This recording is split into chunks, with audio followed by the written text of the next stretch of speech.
दोस्तों नमस्कार। हाथ में तिरंगा और जुबां पर भारत का जिक्र, इससे बेहतरीन राजनीतिक नारा कुछ हो नहीं सकता है।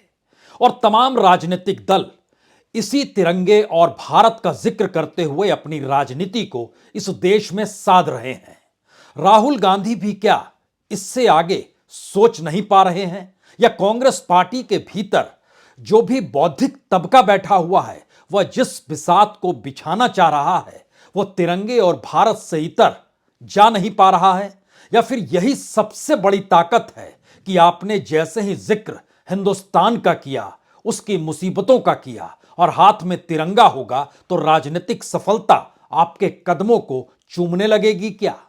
क्योंकि राहुल की पदयात्रा भारत जोड़ो के बाद हाथ जोड़ने की यात्रा इस देश में कांग्रेसी खड़ा करेंगे और कांग्रेस के हाथ में उस वक्त भी तिरंगा होगा। यानी तिरंगे से तिरंगा जुड़ता हुआ इस देश के अलग अलग प्रांतों में 26 जनवरी से 26 मार्च तक नजर आएगा।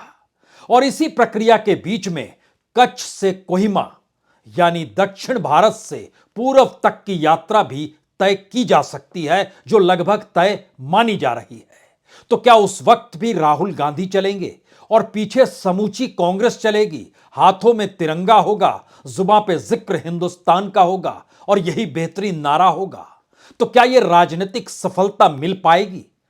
सारी कवायद 2024 को लेकर हो रही है या तिरंगे की शान, संविधान का जिक्र, भारत के भीतर लोकतांत्रिक परिस्थितियां, जिक्र किस बात का हो रहा है? महंगाई का, बेरोजगारी का, या मुश्किल हालातों का जिसमें नफरत और घृणा है? या 2024 की तरफ से कांग्रेस पूरी तरीके से आंख मूंद के चल रही है या यह मानकर चल रही है कि जो भी इससे प्रभावित है वह कांग्रेस के साथ जुड़ेगा, क्योंकि कांग्रेस ही इन मुद्दों को उठा रही है? तो ध्यान दीजिए बिहार की तरफ। बिहार के भीतर हर राजनीतिक दल यात्रा पे निकल पड़ा है। वह नीतीश कुमार हो या वो तेजस्वी यादव हो, कांग्रेस अपने तौर पर यात्रा कर रही है, बीजेपी अपने तौर पर यात्रा कर रही है। छत्रपों के भीतर भी यात्राओं का सिलसिला चल निकला है, पार्टी का झंडा और साथ में तिरंगा। यही वो खासियत है क्या इस देश के भीतर में राजनीति को साधने की और सत्ता पाने की?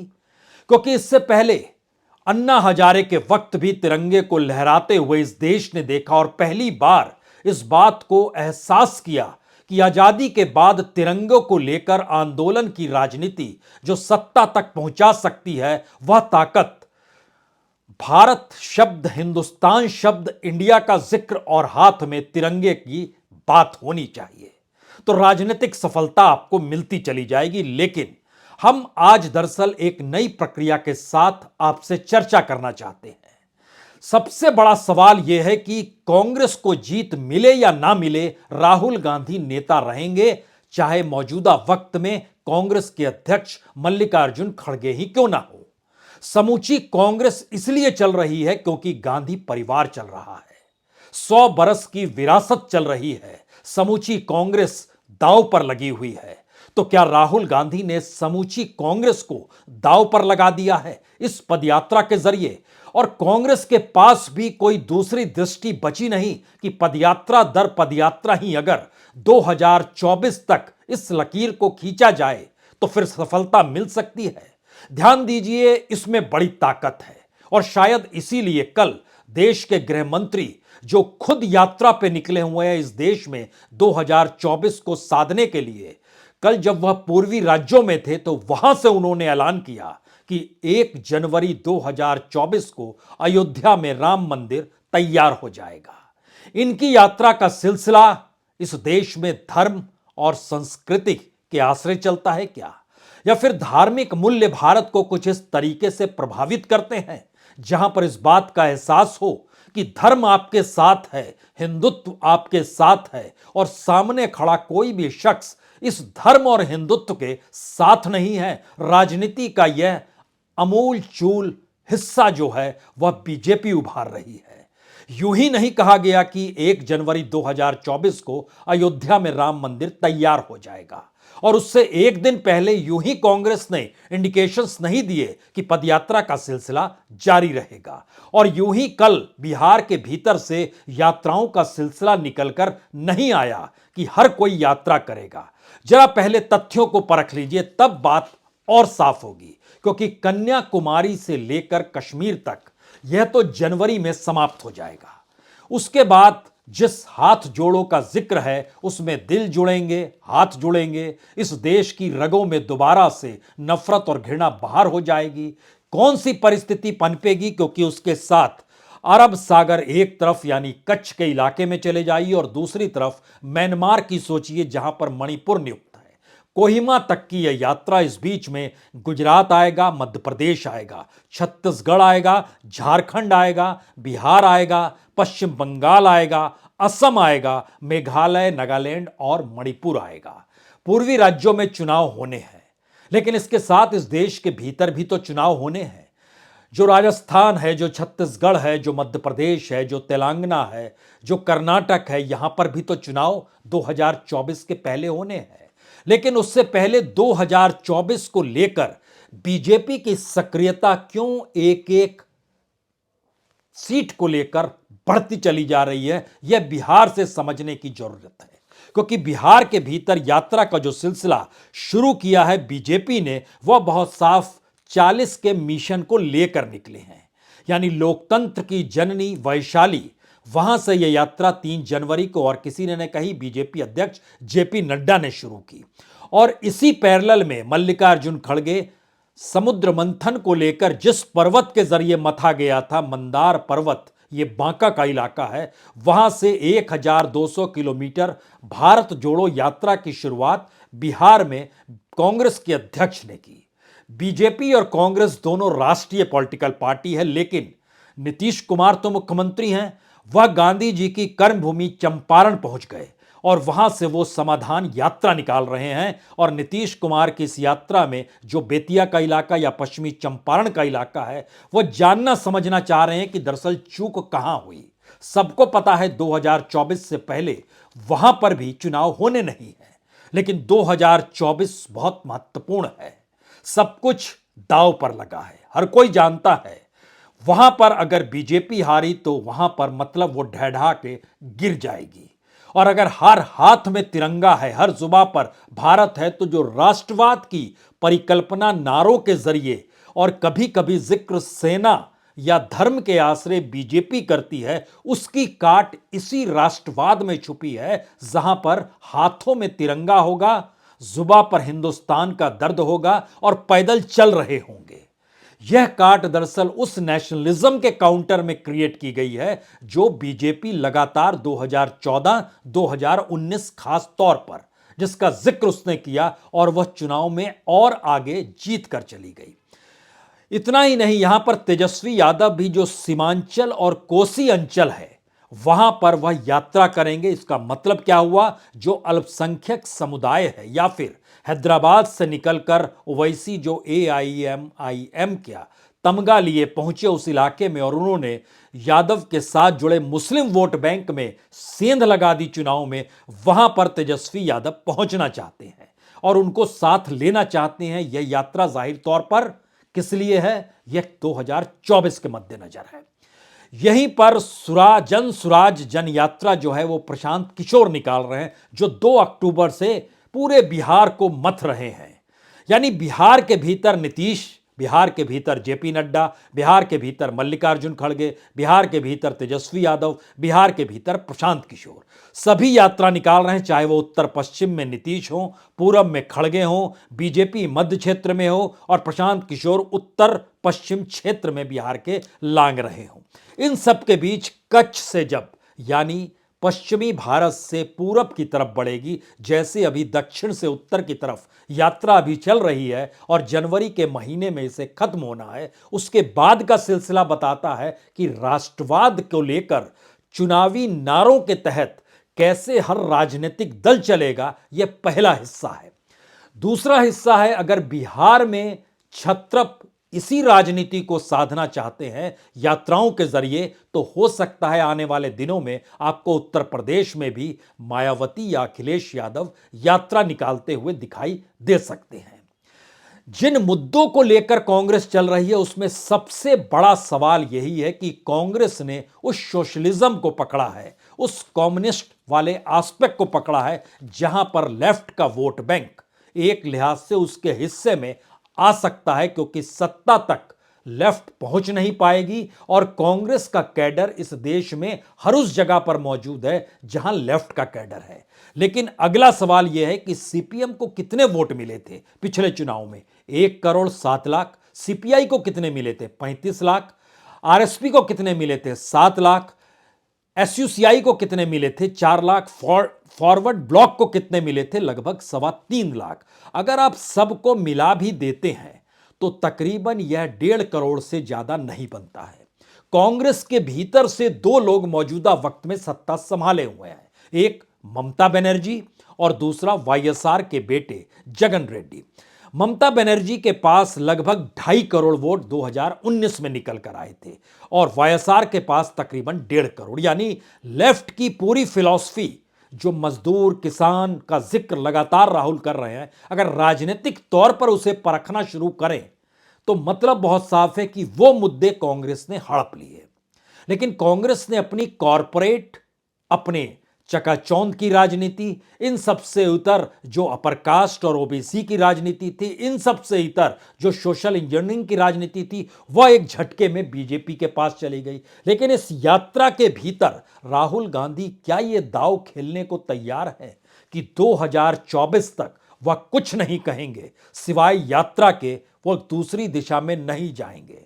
और अगर यात्रा 2024 तक चलती चली जाती है, इस बीच में अलग अलग प्रांतों में, पंचायतों में, गांवों में, शहरों में, जिलों में और राज्यों में भी यह यात्रा अगर कांग्रेस के कार्यकर्ताओं को सक्रिय कर रही है और आवाज एक ही है, हाथ में तिरंगा है, जुबां पे भारत का जिक्र है, इससे हटकर कोई बात नहीं है, क्योंकि आपने भारत को आहत किया, कॉन्स्टिट्यूशन को आहत किया, डेमोक्रेसी को आहत किया और हम तिरंगा थामे हुए हैं। इससे बड़ा नारा राजनीतिक तौर पर अगर कांग्रेस को, अगर आप लौट चलिए उस विचारधारा के तहत जिसकी खोज कांग्रेस लगातार कर रही है और राहुल गांधी जिक्र कर रहे हैं, तो आपको इस प्लान को समझना होगा और इस दाव को समझना होगा, क्योंकि 2024 में कांग्रेस की जीत या हार कांग्रेस में कोई बड़ा परिवर्तन ला नहीं पाएगी, सिवाय इसके कि एक जाती हुई पीढ़ी के जहन में यह सवाल रहेगा 15 बरस तक कांग्रेस क्यों खड़ी नहीं हो पाई। और गांधी नेहरू परिवार से इतर उसके बाद भी वह देखने की स्थिति में लीडरशिप को आएगा नहीं, क्योंकि कांग्रेस का मतलब 100 बरस की वह विरासत है जिसको लेकर पहली बार सड़क पर पैदल चलते हुए राहुल गांधी न सिर्फ नाप रहे हैं बल्कि उस एहसास को जिलाना चाहते हैं। इससे पहले जहां पर कांग्रेस सत्ता के साथ खड़ी रही, इस बार वह पैदल चल रही है। तो क्या यह एक ऐसा दांव है जिसमें राहुल गांधी 2024 तक सिर्फ आपको सड़क पे नजर आएंगे? यहां पर एक छोटा सा सवाल किसी के जहन में भी आ सकता है। जब कांग्रेस के प्रवक्ता से यह पूछा गया, जो खास तौर से मीडिया प्रभारी इस वक्त है, उनसे जब जयराम रमेश से पूछा गया यात्राओं को लेकर, तो उन्होंने कहा इसलिए यात्रा 30 तारीख को खत्म करनी है क्योंकि 1 तारीख से या 31 तारीख से पार्लियामेंट शुरू होगी। उस पार्लियामेंट में यह बजट सत्र की शुरुआत होती है। लेकिन उसी पार्लियामेंट में राहुल गांधी अगर पब्लिक रैली में कहते हैं और लगातार यात्रा करते हुए कहते हैं कि हमें पार्लियामेंट में बोलने नहीं दिया जाता है, हमारा माइक बंद कर दिया जाता है, तो क्या यह कांग्रेस के भीतर का अंतर्विरोध है? जिस अंतर्विरोध के दायरे में पदयात्रा खत्म होने के बाद यह सवाल खड़ा होगा कि राहुल गांधी अपने तौर पर हाथ जोड़ों में नजर आएंगे या कच्छ से कोहिमा तक की यात्रा में नजर आएंगे, या दोनों जगह नजर आएंगे या दोनों जगह नजर नहीं आएंगे। लेकिन एक बात तो तय है कि इस पदयात्रा ने 3 संदेश कांग्रेस को दिए हैं। पहला संदेश, कांग्रेस का कार्यकर्ता देश भर में है जो इंतजार कर रहा है सक्रिय होने का, और सक्रिय तभी होता है जब उसको लगता है कि पार्टी के भीतर और ऊपर से एक लिहाज से पहल शुरू हो गई है। यह कांग्रेस के भीतर का पहला सवाल है। दूसरा सवाल है, क्या अपने पार्टी के नेता को जन नेता के तौर पर खड़ा करने की स्थिति में वो आ सकता है? यह एक ऐसा दांव है जो 2024 तक कांग्रेस को यात्राओं के सिलसिले में उलझा कर रखता है या फिर कांग्रेस को सक्रिय रखता है। तीसरा सवाल इसी से जुड़ा हुआ है कि अगर विचारधारा के मद्देनजर, लीडरशिप के मद्देनजर, कार्यकर्ताओं के मद्देनजर कांग्रेस की सक्रियता हो जाती है, तो क्या महज सक्रियता से ही कांग्रेस के पास वो वोट बैंक खिसक कर आ जाएगा या बीजेपी से खिसक जाएगा, जिस वोट बैंक का इंतजार वो लगातार कर रही है? क्योंकि वोटों का अंतर 2019 में 10 करोड़ से ज्यादा का था, यानी अगर 12 करोड़ वोट कांग्रेस को मिले थे तो 23 करोड़ वोट बीजेपी को मिले थे। और इसी सिलसिले को जब हम परख रहे हैं तो आपको बता रहे थे, लेफ्ट के हिस्से में 1.5 करोड़ से ज्यादा वोट नहीं आए। वाईएसआर जो इस वक्त अपने बूते आंध्र प्रदेश में सत्ता चला रहे हैं, वहां एक भी सीट बीजेपी जीत नहीं पाई, लेकिन कांग्रेस भी नहीं जीत पाई, जबकि कांग्रेस से छिटक कर ही उन्होंने अपनी पार्टी बनाई। इसी तर्ज पर ममता बनर्जी भी कांग्रेस से निकली, लेकिन पश्चिम बंगाल के भीतर कांग्रेस जीत नहीं पाई, लेकिन 2.5 करोड़ वोट टीएमसी के साथ खड़े हैं। अगर इन परिस्थितियों में क्या इतना बड़ा शिफ्ट आ सकता है, या कांग्रेस की लड़ाई सिर्फ इतनी है कि लोकसभा के भीतर प्रतिपक्ष के नेता के तौर पर तो कम से कम उसकी ताकत होनी चाहिए जो फिलहाल उसने गंवा दी है, या फिर इस पदयात्रा के जरिए अपने बचे हुए राज्यों को, जो उसके पास अब 3 राज्य हैं, हिमाचल तो बना रहेगा क्योंकि उसका चुनाव अब 5 बरस के बाद होना है, लेकिन राजस्थान और छत्तीसगढ़ तो तुरंत होना है। और क्या वाकई पदयात्रा वो संदेश दे पा रही है जहां पे कर्नाटक और मध्य प्रदेश में जीत के बावजूद भी बीजेपी ने सत्ता हड़प ली? क्या यह संदेश जा पाएगा? उपचुनाव में नहीं गया, या उपचुनाव को भी मैनेज कर लिया गया, तो एक सवाल हर जहन में यह आना चाहिए, अगर उपचुनाव मैनेज हो सकता है, चुनी हुई सत्ता को पलटा जा सकता है, और इस देश के भीतर में लोकतंत्र को लेकर हाथ में तिरंगा थामकर इस देश का नाम लेते हुए राजनीतिक यात्राएं हो रही हैं, तो फिर लोकसभा को मैनेज क्यों नहीं किया जा सकता है? और राजनीतिक सत्ता की ताकत अगर इतनी बड़ी है कि वो राजनीतिक तौर पर अपने मुद्दों के आश्रय जनता को बहका लेती है, फुसला लेती है, मना लेती है, या फिर जतला देती है कि आप ही ने हमको चुना है, चाहे वो चीजें मैनेज क्यों ना की गई हो, तो उसके काउंटर में कौन सी परिस्थिति है जो कांग्रेस को खड़ा करेगी? कौन सी स्थिति है जो अलग अलग राज्यों में अपनी अपनी ताकत बचाने या जनता के साथ जुड़ने के मद्देनजर पदयात्रा हो रही है? लेकिन एक सवाल जो सबसे महत्वपूर्ण है वो सत्ता के लिए और विपक्ष के लिए। ऐसा नहीं है कि कांग्रेस के पास कोई राज्य नहीं है, कांग्रेस के पास तो राज्य तो हैं ही 3 राज्य, और एक राज्य में वो समर्थन दे रही है। इससे पहले महाराष्ट्र में भी समर्थन दे रही थी, वो सत्ता भी मान लीजिए छीन ली गई। लेकिन इन राज्यों के भीतर के अंतर्विरोध और बीजेपी शासित राज्यों के भीतर के अंतर्विरोध, जहां पे जनता की हथेली खाली, गरीबी ज्यादा, मुफलिसी ज्यादा, और इन सब के बीच विधानसभा या लोकसभा के जरिए नीतियां नहीं बन पाती हैं जो नीतियां लोगों का हित साध सके, तो फिर कोई जन नेता कैसे बन सकता है? तो क्या राजनीतिक ताकत मिलने के बाद जन नेता बनने का प्रलाप किया जाए, जैसे प्रधानमंत्री मोदी को लेकर जन नेता बनाने का प्रलाप बीजेपी करती है, और कितना खर्च कर देती है इस प्रलाप को बताने और दिखाने में? और अगर नहीं बन पाते हैं तो काउंटर में जो भी फोर्सेस है उसको खारिज करने के लिए भी और खत्म करने के लिए भी प्रचार का प्रोपेगेंडा खड़ा किया जाता है। क्या यह स्थिति है?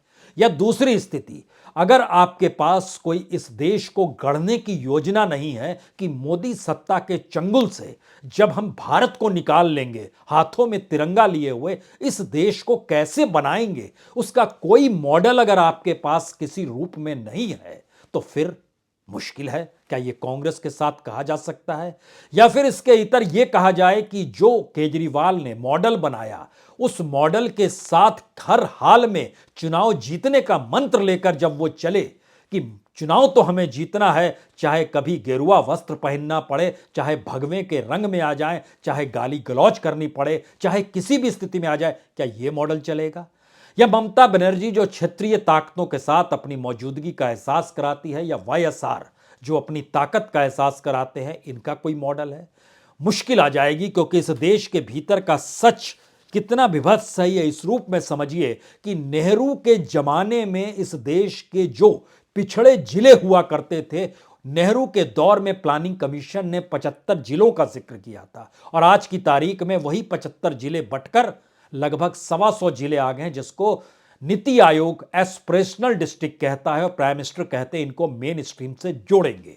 लेकिन जरा देखिए, बिहार में गठबंधन की सत्ता, वहां के 13 जिले इस देश के सबसे गरीब पिछड़े मुफलिसी जिले के तौर पर हैं। झारखंड के 19 जिले, यानी समूचा झारखंड ही समा गया, जिसकी हालत है, जहां पर गठबंधन की सत्ता और वहां पर कांग्रेस का साथ। छत्तीसगढ़ और राजस्थान, छत्तीसगढ़ के 10 जिले, राजस्थान के 6 जिले, वही हालत जो एस्पिरेशनल डिस्ट्रिक्ट की कतार में खड़े हैं।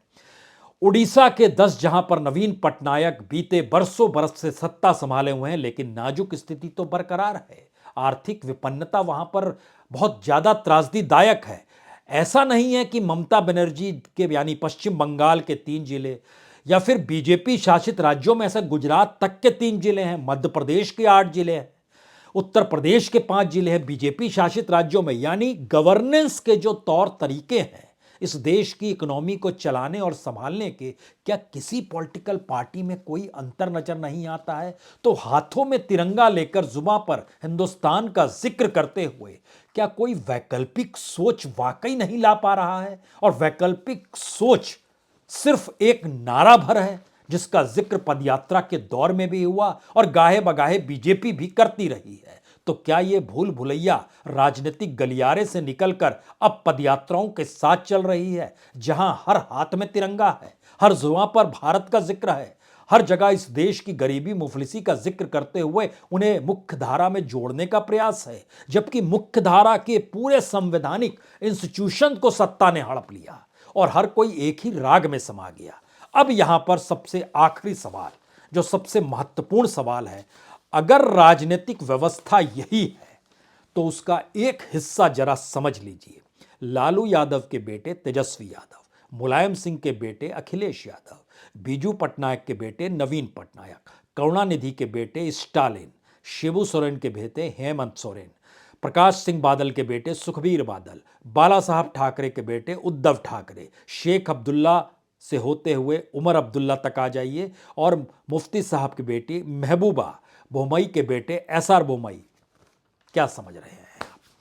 राजनीति के इस खोखलेपन को सेंध पाने की स्थिति में पदयात्राएं आएंगी, राहुल गांधी नया दांव चलेंगे, कांग्रेस की सक्रियता बढ़ेगी, और इन तमाम परिस्थितियों से जनता क्या जागृत हो जाएगी और इस राजनीतिक व्यवस्था की उस चक्रव्यूह को तोड़ पाएगी, जहां पर लगता ऐसा है सत्ता के लिए हर कोई कहीं किसी को मूर्ख तो नहीं बना रहा इस देश को। तो क्या जनता को खड़े होना है, या 2024 के बाद 1-2 साल के बाद इस देश की जनता जिस परिस्थिति में खड़ा होगी वो डराने वाला तो नहीं है? सोचिए। बहुत बहुत शुक्रिया, बहुत बहुत शुक्रिया।